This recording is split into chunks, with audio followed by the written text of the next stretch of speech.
Why does my boyfriend have things from my childhood home? I'm typing this on my phone right now, so forgive me if it's rushed. He's asleep and I'm sat in the ensuite, in the bathtub with the door locked. Even though his house is gigantic, honestly, I feel like I would have to work for 15 lifetimes to afford half this place. This is the only place I feel safe enough to do this without him seeing. Sorry. That sounds mean. But it's been so fucking weird since I've been here. Let me backtrack a bit. I met Tom 5 years ago. We were both 17 and didn't really know better. I know it sounds like I'm undermining everything we've gone through together, from me losing my job and the issues he had with his mental health last year, but it's the truth. He was my first boyfriend and the only boyfriend I've had to date. I was honestly amazed that a man wanted me at all, and a man like Tom too. Even though he's put on weight and a considerable amount of stress, I still get nervous around him. It's embarrassing, really. He was handsome and experienced, a long line of girlfriends before me and expecting to do the same after me, but I caught him, hook, line and sinker. It's an incredibly cheesy story and I don't really want to go into it right now, especially after what's just transpired. I don't really know what to feel anymore. I've only just met his parents. All I have is my mom, and every interaction with her feels like drawn-out torture since I grew up past 11. She's possibly the most obsessive-compulsive person I've met, cloying and overwhelming, so I virtually nixed the idea of Tom ever meeting her. I was embarrassed, plain and simple. Instead, Tom asked if I wanted to meet his parents, and spend the weekend at his beautiful manor in the countryside. I couldn't turn him down. 5 years together and I hadn't even met them in person. It was starting to get annoying. Tom would always talk to them on the phone and would let me have all but 30 seconds on the line, and you could forget about FaceTime. This meant that I had no idea what my potential in-laws even looked like, apart from a grainy Polaroid in his wallet. It's clear enough to make out brown hair and the color of their sweaters, probably some imported material, but that's about it. I jumped at the opportunity when he asked. The day we left I called my mom to let her know. I left it that late because I knew it would undermine her plans to baby me. Questions probably ranging from what are you going to wear, to are you going to bring a gift, and God forbid do you want me to come too? I can give you some support. She picked up on the third ring. Hi sweetheart. I smiled despite myself. She could be so much more tolerable from a distance. Hi mom. Just calling to let you know that I'm going to Tom's house for the weekend and the reception there won't be great. He grew up in the country. I could practically hear her frown. Oh, that's quite short notice dear. Are you going to be alright? This is the first time you're meeting them, right? First impressions count.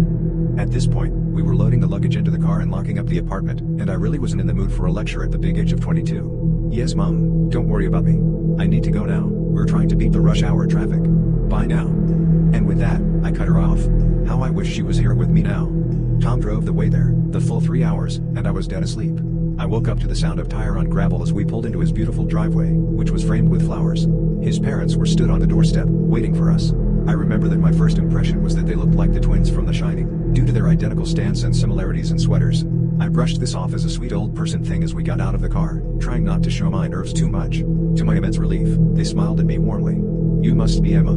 It's so nice to finally meet you, darling. Tom's mother, Beryl, enveloped me in a hug whilst his father looked on. Come inside. You must be freezing. She ushered me into a majestic front room, already laid with tea and other refreshments. Tom's father, George, whilst not having spoken to me yet, kept his relaxed smile on his face as he sat down next to his wife, across from Tom and me. I took in this opportunity to really look at them for the first time. It was clear that Tom had Beryl's nose and George's eyes, a piercing green. Both had graying hair with tinges of brown still clinging on, and minimal wrinkles. They had aged fantastically, in the way I had always thought Tom would. I sipped my tea and we got on with the pleasantries, and I got to know them for the first time.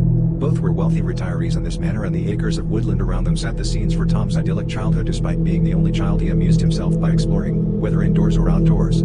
I still haven't been everywhere in this house, I think. Tom laughed, and I did too, but more in disbelief at how different we were in terms of being brought up. After around 20 minutes Beryl got to her feet, suddenly. Tom, why don't you show Emma around and unpack in your room? Your father and I need to make some finishing touches to dinner. Tom nodded, taking my hand and leading me up a spiral staircase, ignoring my silent protest that I was very content just sat there. He smiled, looking at my expression. Come on, this'll be much more fun than lying around downstairs. I'll show you where I grew up. I couldn't resist. Really, I need to be stronger sometimes. He led me to what looked like his childhood bedroom, a blue door with his name etched with what looked like pencil in the corner. I wanted to do it with a knife but was too scared. I snickered, pushing the door open to a normal, queen-sized bed and nondescript furniture. I would never say this out loud, of course, but it was extremely basic. The furniture was all that made up the room and there was nothing hanging on the walls. Minimal color and no decoration. The only thing worth mentioning was a beautifully ornate writing desk in the corner. He saw me looking and cleared his throat. Family heirloom. Barely used it. I preferred studying downstairs cause it got so lonely up here sometimes. I noticed a lock on it that prevented anyone from just opening it up and seeing what was inside. Why are you looking at it so much?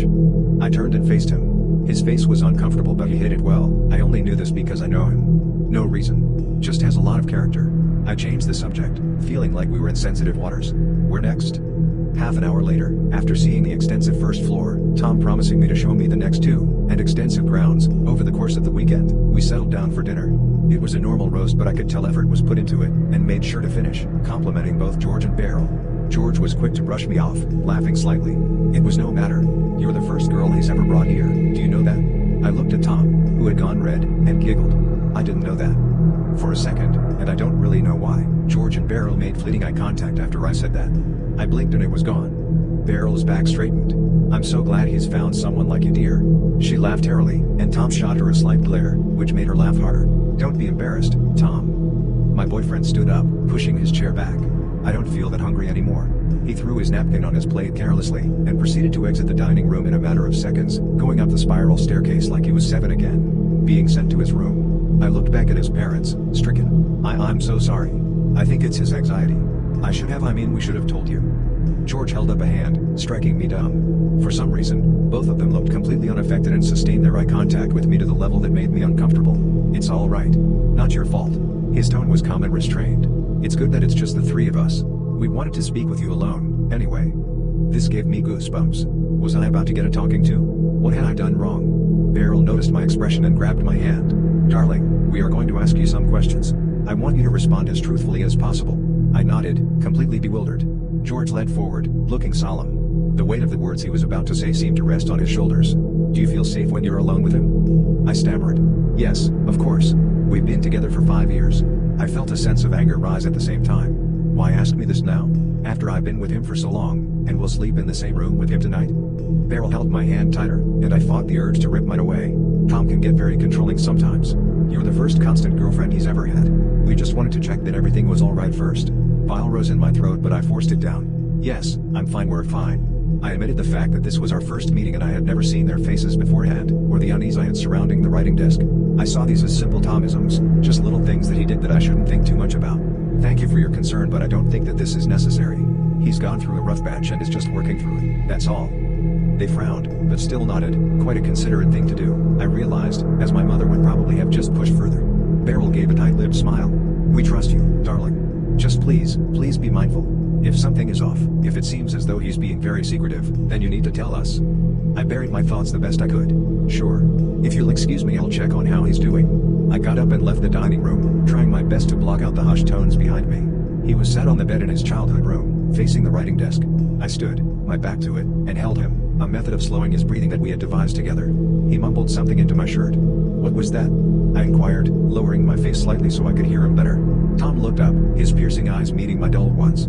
Promise me something? I nodded. Don't do anything here when I'm not around. My parents can be weird to new people sometimes and I want you near me anyway. I frowned. Weird how? I tactically didn't mention the conversation we just had. He sighed. They try and give disclaimers to everyone. I've only ever brought you here and a few friends. They cornered them and interrogated them about me. I tried to keep my expression neutral. He looked back down. Just stay with me. I smiled and kissed him. But when I opened my eyes, for half a second, his were open too, staring at the writing desk behind me. I needed answers. A few hours ago he went to bed and Beryl and George wished us goodnight. But I couldn't stop thinking about that fucking desk and its lock. Why was it bothering me so much? Was it because of the effect it had on Tom? Or the separate conversations I had? My parents can be weird to new people sometimes. Please be mindful. Tom's words and those of his parents played an imaginary game of tennis in my head. But I had been laid flat on this mattress for hours now with no sleep coming, with just Tom's snores to listen to and that stupid desk looming across from me, taunting me to open it up. I got up and softly panted across the room, knowing that Tom was fast asleep but susceptible to especially loud sounds, and lifted the lid of the desk. It didn't budge. Damn. I squinted in the dark, thinking about the next steps I could take, and remembered the hairpins I discarded on the bedside table. Thanking my own brilliance, I inserted them into the lock and proceeded to twist. It gave way, and I eagerly lifted the lid. My stomach dropped. Inside was a photo of me, aged 5. My hair was curled, my smile wide. Next to it was a pink bow and small, blue dungarees. That was the only thing in the desk lit. I'm sat in the bathtub. That was half an hour ago. I'm trying to conceptualize this and need some help in doing so. How could he have got these things? He's never met my mother and I never told him much about my childhood. I don't even remember those things going missing and I can't even begin to think about how they ended up in my boyfriend's childhood home, locked and stored for God knows what. I'm trying not to freak out. This is Tom. I know him. I love him. But how much does he know about me? Oh God. I think he's awake. He's knocking on the bathroom door. Why do I feel so scared?